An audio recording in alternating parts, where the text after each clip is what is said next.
नमस्कार दोस्तों, आज मैं लाई हूँ औसान माता की कथा। पूरी जरूर सुनिएगा, आपको जरूर पसंद आएगी। एक गांव में एक औरत रहती थी जिसके 3 बच्चे थे, 2 बेटी और 1 बेटा थे। उसका पति काफ़ी बीमार रहता था। उनके घर में इतनी गरीबी थी कि दिन का खाना वो कैसे खाते थे बस उनको ही पता था, कैसे वो जीते थे। उनके पति की दशा इतनी खराब थी कि वो बेचारे उनकी दवा भी नहीं कर सकते थे। उसका पति दिन भर घर में बिस्तर पे लेटा रहता था। उसकी तबीयत दिन ब दिन बिगड़ती ही जा रही थी। एक दिन गांव में औसान माता की पूजा थी। उसकी बीवी को उस पूजा में बहुत रुचि थी क्योंकि उसको पता था कि औसान माता सबके दुख दूर करती हैं। ये पूजा पाठ बहुत करती थी। ऐसा देखकर इसका पति इससे बहुत खुश रहता था। लेकिन जब से इसका पति बीमार हो गया तब से इसके घर में दुख दर्द बढ़ता ही चला गया। औसान माता की पूजा में जाने के लिए इसके लिए निमंत्रण आया। तब इसने बहुत ही खुशी मन से स्वीकार कर लिया। तभी क्या होता है, इसके पति का उसी रात हालत ज़्यादा बिगड़ने लगती है। तब इसको समझ में नहीं आता है कि ये क्या करे। उसका पति सही वक्त पर सही इलाज न मिलने के कारण वहीं पर दम तोड़ देता है। अपने पति को मरा हुआ देखकर उसके पैरों के नीचे जमीन खिसक जाती और वहीं पर जोर जोर से चिल्लाकर रोने लगी, कहने लगी, मेरे 3 बच्चे हैं, मैं कैसे जीऊंगी, मैं कैसे रहूंगी अपने पति के बिना, जिनके बिना एक पग भी चलना मुश्किल था, उसके बिना पूरी जिंदगी में कैसे काटूंगी। यही कहकर तेज तेज से रोने लगी। तभी पूरे गाँव वालों को पता चला कि उसका पति मर चुका है और गाँव वाले आकर उसके ताना देने लगे कि इतने बड़े शरीर को लेकर पता नहीं क्या कर रही थी, मेहनत मजदूरी नहीं करती थी कि अपने पति का इलाज करवा देती। वह चुपचाप सुनती रही, वह कुछ नहीं बोली क्योंकि उसने बहुत मेहनत मजदूरी की थी, लेकिन वो नहीं कर पाई इलाज अपने पति का। चारों तरफ काम ढूंढती थी, काम मिलता लेकिन इतने पैसे नहीं मिलते थे कि वो अपने पति का इलाज करवा लेती। इसलिए आज वो अपने पति को खो चुकी थी और सबकी बातें सुनकर सह लेती थी क्योंकि उसके आगे पीछे कोई नहीं था। उसके छोटे छोटे बच्चे थे। पापा के चारों तरफ उनके बच्चे बैठे हुए रो रहे थे। उनको आभास हो गया था कि उनके पापा अब इस दुनिया में नहीं रहे हैं। वो जोर जोर से चिल्लाते हैं और कहते हैं, पापा एक बार उठ जाओ। उनकी माँ अंदर से एकदम टूट चुकी थी। वह कह रही थी कि कम से कम बिस्तर में पड़े रहते थे, देखती रहती थी, अब उनका कोई सहारा नहीं बचा है। अब वह कहीं ना कहीं मजदूरी करके अपने बच्चों का पेट पालती थी और जहाँ पे औसान माता की पूजा थी वो वहाँ पे नहीं जा पाई। पता नहीं उसकी किस्मत में क्या था, वो कुछ नहीं कर पाई। वो जब भी अकेले में होती रोती रहती और कहती रहती कि ये किस जन्म का पाप है, मैंने क्या किया है जो आज मुझे इस जन्म में भुगतना पड़ रहा है। वह अपने बच्चों के सामने बिल्कुल भी नहीं रोती थी क्योंकि उसके बच्चे उसको रोता हुआ देखकर बहुत परेशान होते थे, बहुत रोते थे। अपने बच्चों के सामने आंसू रोकने का नाटक करती। मेहनत मजदूरी कर कर जो भी मिलता था उससे अपने बच्चों का पेट पालती थी। कभी कभी ऐसा होता था कि एक अन्न का दाना उसे नसीब नहीं होता था। ये सब चलता रहा। एक दिन वो बहुत असहाय हो गई। एक दिन पास के घर में औसान माता की पूजा थी, लेकिन उसे निमंत्रण नहीं दिया गया था क्योंकि वह विधवा थी। उस पूजा में केवल सुहागनी औरतें जाती हैं। तब उसे याद आया कि जिस दिन मेरा पति खत्म हुआ था उसी के एक दिन पहले मुझे औसान माता का निमंत्रण आया था।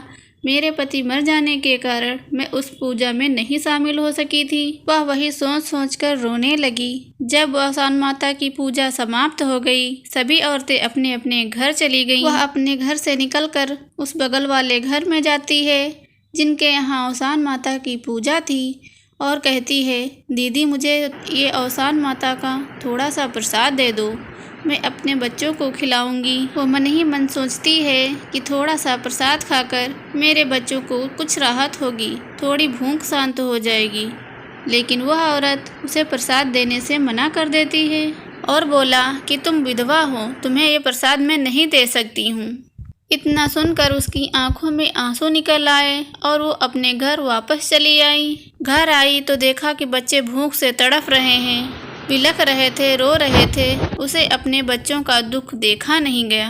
वह घर से थोड़ा दूर चली गई और एक नीम का पेड़ लगा था। उस पेड़ के नीचे बैठकर बिलख बिलख कर रोने लगी, क्योंकि घर में छोटे छोटे बच्चे थे, उनके सामने खुलकर रो भी नहीं सकती थी और चिल्ला चिल्ला कर उसी पेड़ के नीचे रोने लगी। उसी समय उसी रास्ते से अवसान माता गुजर रही थी। वह अपने भक्त के घर जा रही थी। अवसान माता ने देखा कि उनका कोई भक्त बहुत ज़ोर ज़ोर से रो रहा है, तो अवसान माता ने क्या किया, अपना रूप बदलकर आई और उसके पास बैठ गई। उसके सर पर हाथ रखा और उसके सर पर हाथ रखते ही उसका सारा दुख लग रहा था कि दूर हो गया। उसके आंसू सूख गए सब। उसे पल भर के लिए लगा कि उससे कोई दुख ही नहीं है, सारा दुख दूर हो गया। उसने देखा कि एक औरत बैठी हैं, तो उनकी आंखों में देखा और उनके पैर पकड़ के रोने लगी और कहने लगी कि दीदी आप कहाँ से हैं? आपके मेरे सर पर हाथ रखते ही मेरा लग रहा है दुख कोसों दूर हो गया है मुझसे। अवसान माता तो वैसे ही दयालु हैं, सबके दुख दूर करती हैं, लेकिन उन्होंने ये नहीं बताया कि वह कौन है। उन्होंने पूछा तुम बताओ, तुम क्यों रो रही हो इतना, तुम्हें क्या दुख है? तब उसने कहा माता मैं अपनी ज़िंदगी से बहुत परेशान हो गई हूँ। मैं अपनी ज़िंदगी में अकेले होती तो मैं अपनी जान दे देती, लेकिन मेरे तीन छोटे छोटे बच्चे हैं, मैं उनका पेट नहीं पाल पा रही हूँ। कैसे मैं उनको पालूँ? मेहनत मजदूरी करती हूँ, लेकिन उसमें इतना नहीं मिल पाता है कि मैं अपने बच्चों को और मैं आराम से खा सकूं। और मेरे पति इस दुनिया से चले गए हैं, उनकी बीमारी का कारण मैं ही हूँ। मैंने अच्छे से दवा नहीं कराई, इसलिए वो चल बसे। तब अवसान माता ने उसे समझाया कि जो विधाता ने रच रखा है वही होगा, अपने हाथ में कुछ नहीं है। अगर तुम यही सोचती रहोगी जिंदगी भर कि तुम्हारे पति तुम्हारी वजह से मर गए हैं, तो तुम जिंदगी भर रोती रहोगी और तुम्हारे पति वहाँ चैन से उनकी आत्मा को शांति नहीं मिलेगी। अगर सृष्टि ने रच रखा है कि तुम्हारे पति की मृत्यु कल होगी तो कल ही होगी। तब तुम्हारे पास चाहे जितनी धन दौलत होती, कुछ नहीं हो पाता। बस तुम्हारे मन को संतुष्टि हो जाती कि हाँ मैंने दवाई कर ली है इसलिए, लेकिन फिर भी वो नहीं बचे हैं। लेकिन तुम अब घर जाओ, तुम्हारे साथ अच्छा होगा। जब वह रास्ते में आ रही होती है, देखती है कि एक बाबा जा रहे हैं, अपना सर पर बोझा रखे हुए हैं। तब उसने देखा कि ये बाबा बहुत बूढ़े हैं, सर पर बोझा रखकर कहाँ जा रहे हैं। उस औरत ने कहा आपके सर पर इतना बड़ा बोझा है, लाइए मैं आपके घर पहुँचा देती हूँ, आप कहाँ ले जा पाएंगे। बाबा के बार बार मना करने के बावजूद वो नहीं मानी। उसने कहा मैं कर लूँगी, मैं बोझा उठा लूँगी। तो अपने सर पर उसने बोझा ले लिया और आगे आगे बाबा चल पड़े, पीछे पीछे वो औरत बोझा लेकर चल पड़ी। जब वह अपने घर पहुँचे तो उन्होंने अपनी बीवी से कहा देखिए ये बेसहारा औरत है, इसने मुझे बोझा उठाते देखा तो मेरा बोझा अपने सर पे ले लिया। तो उस बूढ़ी माँ ने उसे अपने पास बुलाया और बिठाया।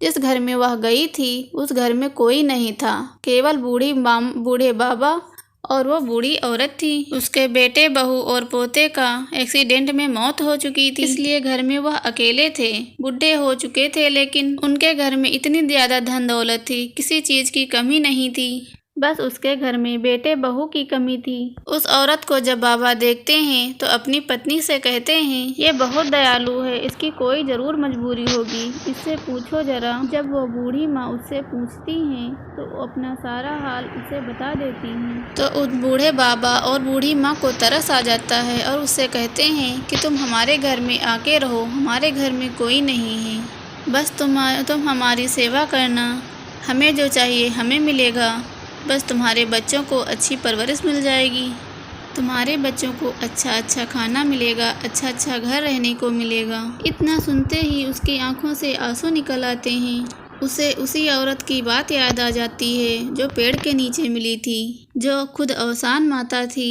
वो कहती थी कि घर जाओ, सब ठीक होगा।